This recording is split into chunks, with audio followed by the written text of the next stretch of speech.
¿Cuáles serán los requisitos? Primero, que el representante emita una voluntad propia.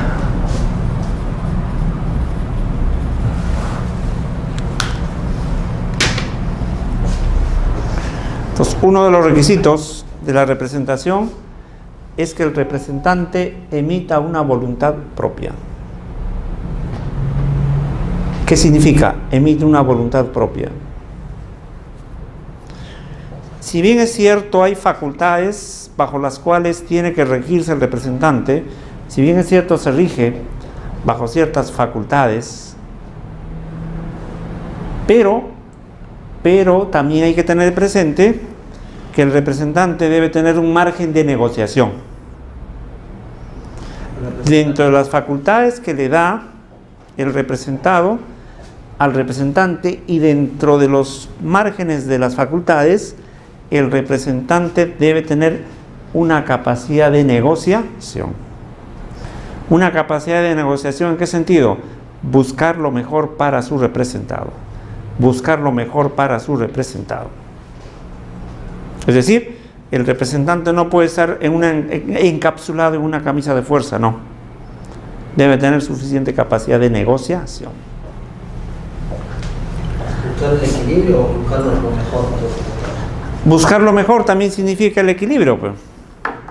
Si yo te digo, José, cómprame una casa en tal lugar, te doy, ya, tú ubicas la casa y te doy $200,000. Tú no vas a ir, compro la casa y pago los $200,000, ¿no? Tú tienes que buscar. ¿Puedes pedir una rebaja o no? Por supuesto. Estás buscando lo mejor para mí. Estás negociando. Tienes la predisposición para favorecerme con tu negociación. Sí, es válido. Y al final tú emites una voluntad propia porque tienes la capacidad de negociación como representante.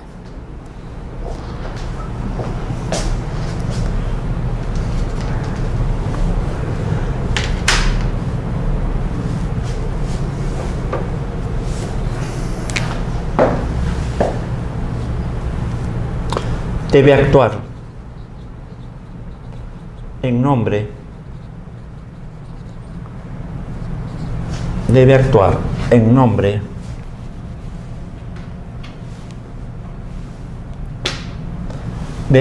en nombre e interés de su representado.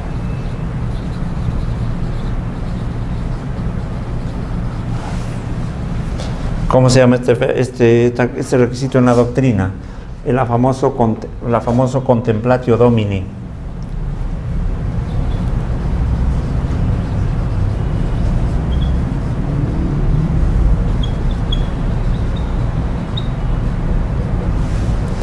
El famoso contemplatio domini.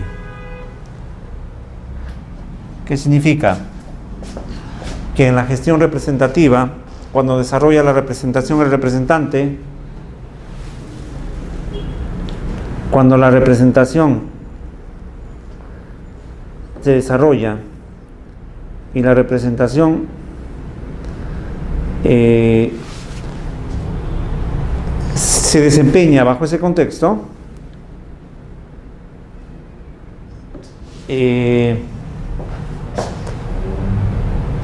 el representante debe actuar en nombre e interés de su representado. Contemplatio domini. Siempre debe actuar teniendo en cuenta su principal. ¿Quién es su principal? Su representado. Siempre debe buscar lo mejor ¿para quién? Para su representado. Siempre debe actuar propiamente en función a su representado. A eso se denomina contemplatio domini. ¿Propio de qué? De la representación directa.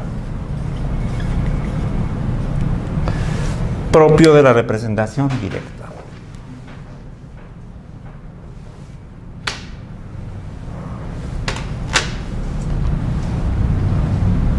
¿Y cuál vendría a ser el tercer requisito? El principio de literalidad.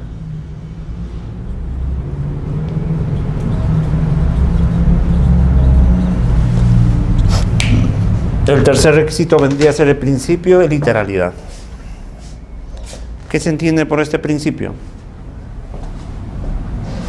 ¿Qué se entiende?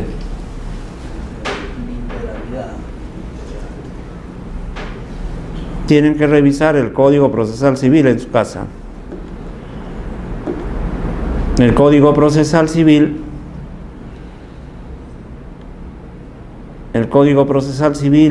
en el artículo 75. Artículo 70. 75.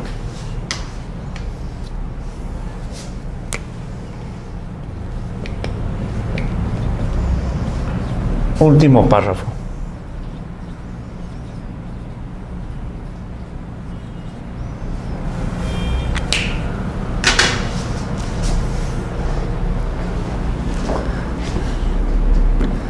Artículo 75, último párrafo. ¿Qué significa? Principio de literalidad.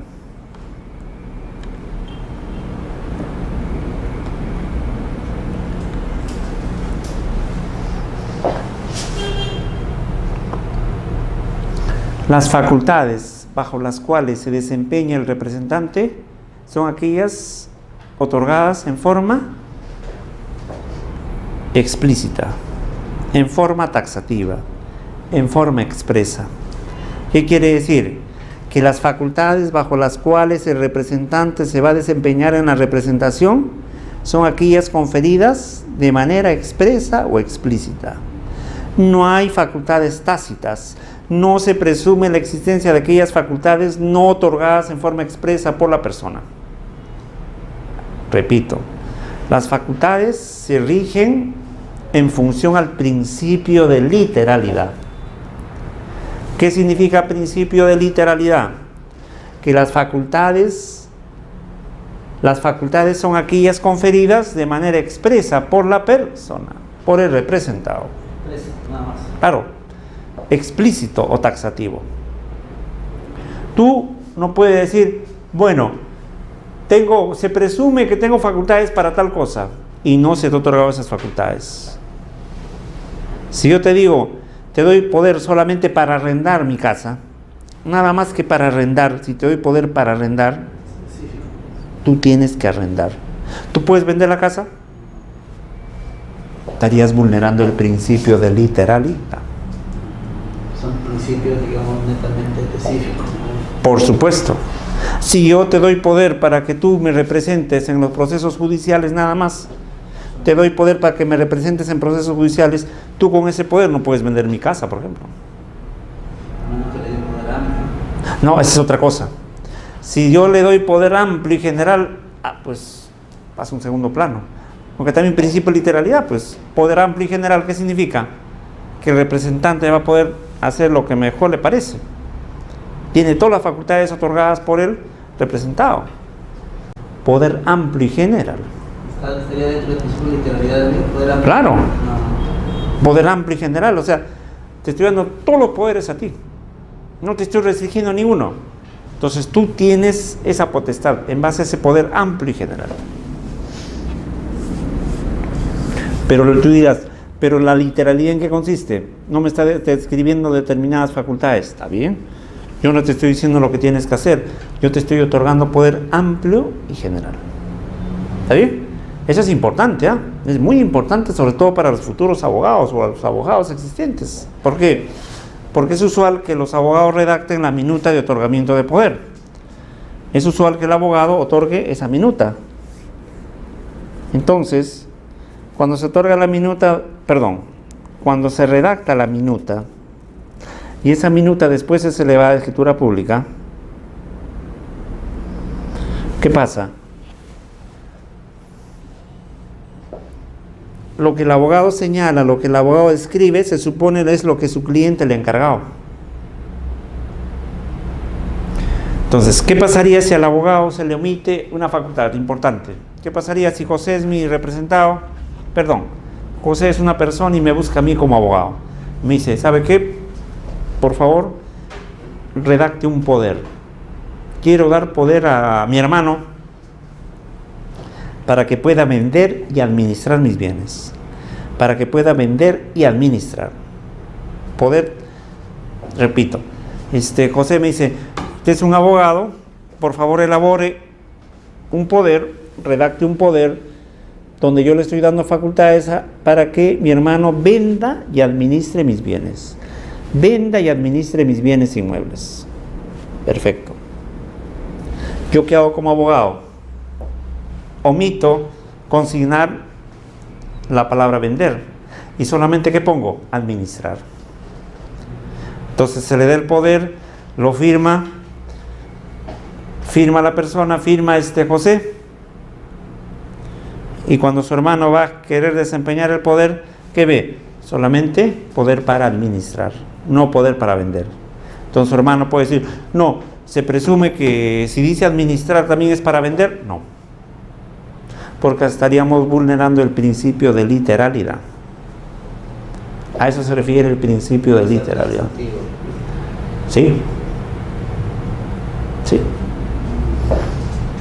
¿Está bien? Esos son los requisitos.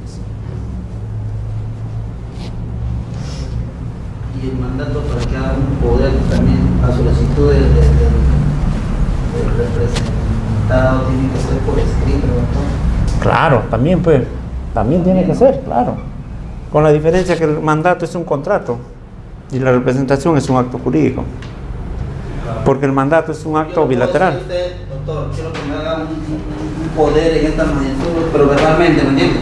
Pero a la hora de realizar ese contrato usted hace otra cosa, por decir, no, pero yo no he dicho eso, pero por eso tiene que ser requerimiento escrito también, cuando no haya problemas, ¿no? Claro, eso ya sería una relación entre el abogado y su cliente, pues. Porque el abogado no habría cumplido con la delegación de facultades que le encargó su cliente de manera oportuna. Entonces el abogado tiene que ser muy exhaustivo, el abogado tiene que ser pulcro, tiene que ser minucioso cuando va a elaborar, ¿no?, la minuta, otorgando las facultades de representación. Es un acto muy importante, por eso que ha habido errores muchas veces, que incluso ha traído consigo que se firme la minuta, se eleva a escritura pública, y cuando ya está inscrito en registros públicos, ¿qué aparece? Que no está las facultades que inicialmente quiso el representado. Entonces, ¿qué tendría que hacer? Doble gasto. Tendría que hacerse una minuta ampliando las facultades y estas inscribirse en los registros públicos. Entonces, por esa situación de no ser cautelosos, por esa situación de no ser detallistas, ¿no?, minuciosos, ¿qué trae consigo? Perjuicio para su cliente. Es muy importante esto de la... ¿Qué pasaría, doctor, dentro de la ética del abogado también? Porque tenía una experiencia con un abogado. Yo recién lo conocí al doctor. ¿Ya? Y usted es el hermano de mi contador. No, yo dije, pues si no es el hermano de mi contador, de confianza, pues, ¿no? Y el abogado, su marketing, a mí me agarró un momento de problema, cuando tenía problemas de alimentos, ¿no?, de tenencia. Hay de tenencia ya. Sí. Y yo, como no podía, digamos, ir a las audiencias y no sabía qué decir, o no sabía cómo manifestarme y toda la cosa, y yo sabía que él me dijo, ya de frente, firme un poder para yo representar, amigo. En los procesos. En los procesos, en todo esto.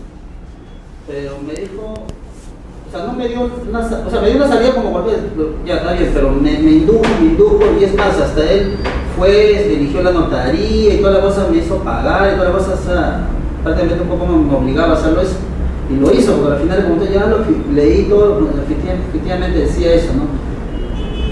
Pero después, cuando ya lo elevó a escritura pública, todo, me di cuenta que lo que él quería, digamos, era, digamos, permanecer. O sea, yo con ese poder yo no podía ya cambiar de abogado. ¿Era un poder irrevocable? Eso es lo que no me acuerdo. Pero lo único que sí era un poder que me hizo de esa manera firmar.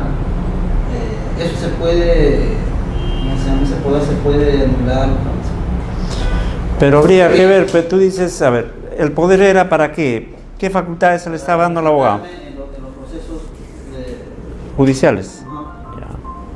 Pero una cosa es que actúe como abogado y otra cosa es que actúe como representante. Si él actuaba como representante, ¿Sería a título oneroso? ¿No sería, digamos, eso? claro, no, pero seguro ha sido a título oneroso, pues. Claro, porque si bien es cierto es gratuito, pero nadie impide que sea a título oneroso. Entonces, mira, si el abogado ha redactado de esa manera con la finalidad de asegurarse, entre comillas, sus frijoles, si solamente se le estaba dando poder a él y nada más que poder para que te represente, fácil, pues. Ese poder, así como tú has dado, puedes dejar sin efecto. Tú pudiste haber revocado. Pero estamos bajo el contexto, el escenario, que es un poder normal, común.